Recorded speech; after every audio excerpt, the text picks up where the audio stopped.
हम में से बहुत से लोग अपनी डाइट में विटामिन्स की इंपॉर्टेंस को नजरअंदाज कर देते हैं, लेकिन ये हमारे शरीर को अच्छी कंडीशन में रखने के लिए जरूरी होते हैं। विटामिन B12 एक ऐसा न्यूट्रिएंट है जिसे अक्सर इग्नोर किया जाता है, लेकिन ये बहुत इसेंशियल है। इसे कोबालामिन भी कहते हैं। विटामिन B12 आपके शरीर में इंपॉर्टेंट रेड ब्लड सेल्स बनाने और आपकी एनर्जी लेवल्स को बढ़ाने में और भी कई चीजों में मदद करता है। बैलेंस्ड डाइट, जिसमें मीट, एग्स और फिश शामिल हों, आमतौर पर आपकी सारी B12 की जरूरतें पूरी कर सकती है, लेकिन आपके शरीर को थोड़ी मदद की जरूरत पड़ सकती है और इसे वो सब कुछ मिल सके जो इसे चाहिए। इसके कुछ तरीके हैं। विटामिन B12 की कमी, सप्लीमेंट्स और इंजेक्शंस के बारे में सब कुछ जानने के लिए पढ़ते रहें। विटामिन B12 क्या है? विटामिन B12 में कोबाल्ट होता है, इसलिए इसका नाम कोबालामीन है। ये एक विटामिन है जिसका इस्तेमाल आपका शरीर रेड ब्लड सेल्स और DNA बनाने के लिए करता है। ये आपके सेंट्रल नर्वस सिस्टम को डेवलप करने में भी मदद करता है। आपका सेंट्रल नर्वस सिस्टम आपके शरीर के डाकिये की तरह होता है, जो आपके नर्व्स से आपके ब्रेन तक मैसेजेस पहुंचाता है, जहां आपका ब्रेन रिएक्ट करता है।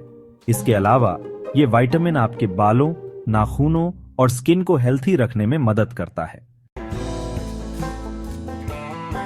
आप B12 को 4 केमिकल कंपाउंड्स में पा सकते हैं: मेथिल कोबालामिन, हाइड्रोक्सोकोबालामिन, एडिनोसिलकोबालामिन और सायानोकोबालामिन।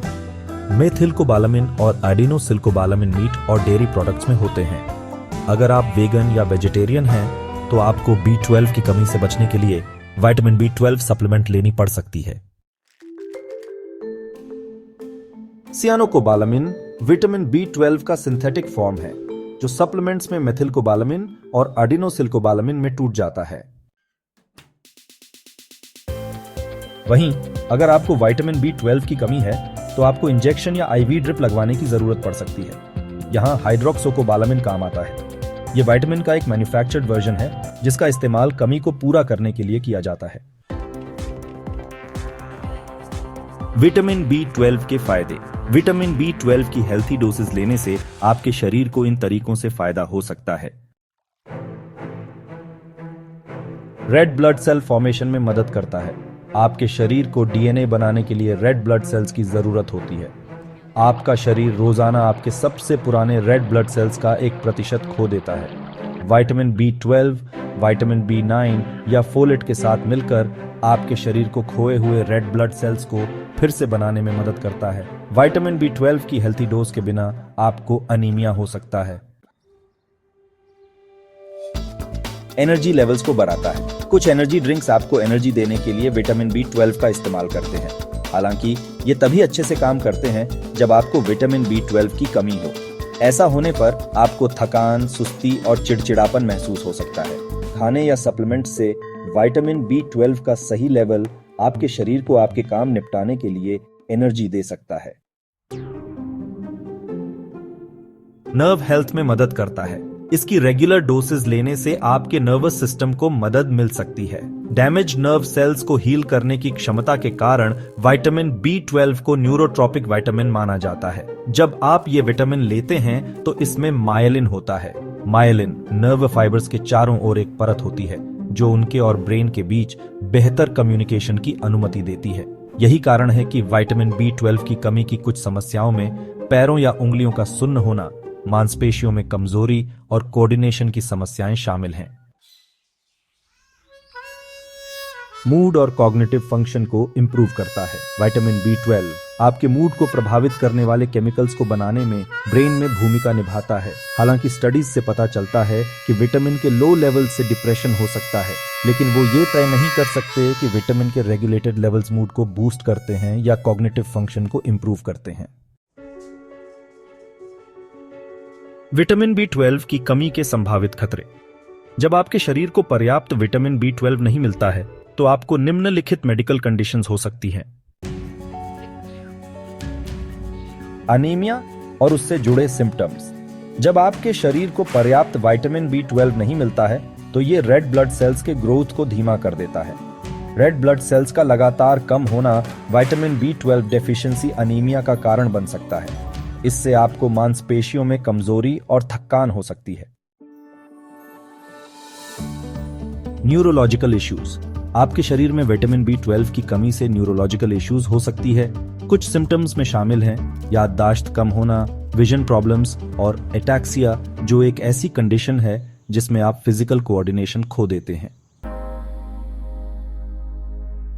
सेंट्रल नर्वस सिस्टम को नुकसान, खास तौर पर आपके पैरों में। आपके शरीर को आपके सेंट्रल नर्वस सिस्टम को सपोर्ट करने के लिए विटामिन B12 की जरूरत होती है। इसके बिना आपके नर्व्स को आपके ब्रेन तक सिग्नल्स भेजने में परेशानी हो सकती है, खास तौर पर आपकी उंगलियों या पैरों की उंगलियों में। समय के साथ अगर इसका इलाज न किया जाए तो इससे नर्व डैमेज हो सकता है। Long term health risks. Vitamin B12 की कमी के कई सिम्टम्स दूसरी बीमारियों जैसे हो सकते हैं, जिससे इसे पहचानना मुश्किल हो जाता है। अगर इसका इलाज न किया जाए तो ये और भी ज्यादा सीरियस हेल्थ इश्यूज का कारण बन सकता है, जो जल्दी ही और भी ज्यादा बियाच आ सकती है। कुछ टॉप रिस्क्स में कॉग्निटिव फंक्शन में कमी शामिल है, खास तौर पर याददाश्त कम होना या तर्क करने में परेशानी हो सकती है। इसके परिणाम स्वरूप अजीब सेंसेशंस भी हो सकते हैं, जैसे आपकी बाहों या पैरों में झुंझुनी या जीभ में सूजन। अगर आप इन सिम्टम्स को नोटिस करते हैं तो इसके कारणों के बारे में अपने डॉक्टर से सलाह लें। किन्हें विटामिन B12 सप्लीमेंट्स लेने के बारे में सोचना चाहिए? यहां कुछ ग्रुप्स हैं जिन्हें विटामिन B12 सप्लीमेंट्स लेने के बारे में सोचना चाहिए। वेगन्स और वेजिटेरियंस। आपको विटामिन B12 फिश, पोल्ट्री और दूसरे मीट्स में मिलेगा। एकमात्र इश्यू यह है कि अगर आपकी डाइट आपको इन चीजों को खाने से रोकती है तो आपको विटामिन B12 के किसी और सोर्स की जरूरत है। आप इन्हें फोर्टिफाइड फूड्स जैसे ब्रेकफास्ट सीरियल्स या डेयरी प्रोडक्ट्स में पा सकते हैं। Older adults. जैसे जैसे आपकी उम्र बढ़ती है, आपके स्टमक एसिड में कमी आती है, जिससे आपके शरीर के लिए खाने से विटामिन B12 अब्सॉर्ब करना ज्यादा मुश्किल हो जाता है। अगर आपके लेवल्स लो हैं तो सप्लीमेंट लेने के बारे में सोचना सही है। कुछ मेडिकल कंडीशंस वाले लोग कुछ मेडिकल कंडीशंस जैसे सीलियाक डिजीज, पर्निशियस एनीमिया और क्रोन्स डिजीज आपके शरीर के लिए विटामिन B12 अब्सॉर्ब करना मुश्किल बना देती है। इनमें से हर केस में आपका डॉक्टर आपको इंजेक्शन या IV ड्रिप लगवाने की सलाह दे सकता है। विटामिन B12 के सबसे अच्छे फूड सोर्सेज। आप विटामिन B12 को इन सोर्सेज में पा सकते हैं: animal based sources, meat, chicken, fish, clams, salmon, sardines, tuna, trout और डेयरी प्रोडक्ट्स। इन सब में विटामिन B12 होता है। कुछ ऑर्गन मीट्स जैसे किडनी और लिवर में भी विटामिन B12 ज्यादा मात्रा में होता है। Plant based sources. वेगन्स और वेजिटेरियंस जो मीट से अपने विटामिन्स नहीं ले सकते, वो सीवीड या न्यूट्रिशनल यीस्ट खा सकते हैं। न्यूट्रिशनल यीस्ट पॉपकॉर्न टॉपिंग के रूप में अच्छा होता है, या इसे टोफू या दूसरे प्लांट बेस्ड फूड्स पर छिड़का जा सकता है। Fortified foods. मैन्युफैक्चरर्स कुछ फूड्स को ज्यादा न्यूट्रिशियस बनाने के लिए उनमें विटामिन्स मिलाते हैं। फोर्टिफाइड ब्रेकफास्ट सीरियल्स जैसे एक कप मॉल्ट ओमील रेजिन ब्रान में आपके विटामिन B12 के डेली अलॉटमेंट का 60% से ज्यादा होता है। B12 इंजेक्शंस बनाम B12 सप्लीमेंट्स। इंजेक्शंस और सप्लीमेंट्स के बारे में सोचते समय कई फैक्टर्स काम करते हैं। सप्लीमेंट के मामले में किसी भी मेडिकल कंडीशन पर ध्यान देना जरूरी है जो आपके शरीर की इसे अब्सॉर्ब करने की क्षमता को कम कर सकती है। अगर आपको क्रोन्स डिजीज है तो आप इंजेक्शन लगवाना चाहेंगे, क्योंकि ये आपके ब्लड स्ट्रीम में अब्सॉर्ब हो जाता है, जिससे ये अब्सॉर्प्शन का ज्यादा इफेक्टिव तरीका बन जाता है। हालांकि इंजेक्शन के बारे में सोचते समय आपको कुछ बातों पर ध्यान देना होगा। पहला, ये विटामिन B12 सप्लीमेंट्स से ज्यादा महंगे होंगे। ये साइड इफेक्ट्स भी पैदा कर सकते हैं, जैसे skin rashes, headaches, itching, diarrhoea और नोजिया।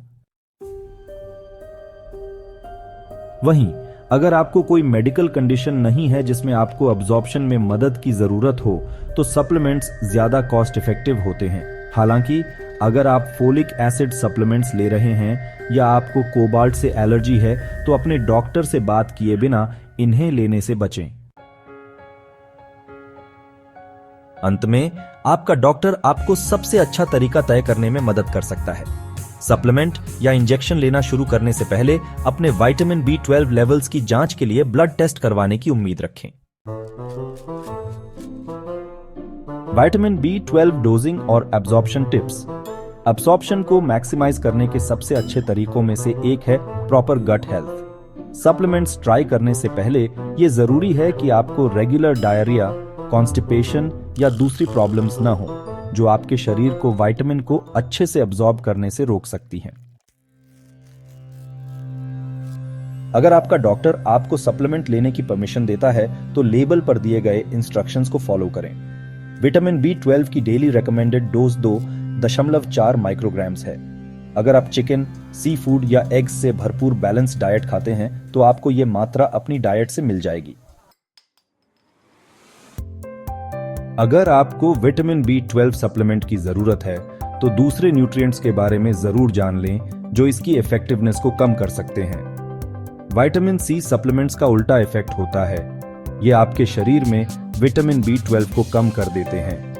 सप्लीमेंट या इंजेक्शन लेने से पहले किसी मेडिकल प्रोफेशनल से सलाह लेने से आपको हर चीज पर ध्यान देने और किसी भी ड्रग या न्यूट्रिएंट इंटरैक्शन से बचने में मदद मिलती है। देखने के लिए धन्यवाद। लाइक, शेयर और सब्सक्राइब करें।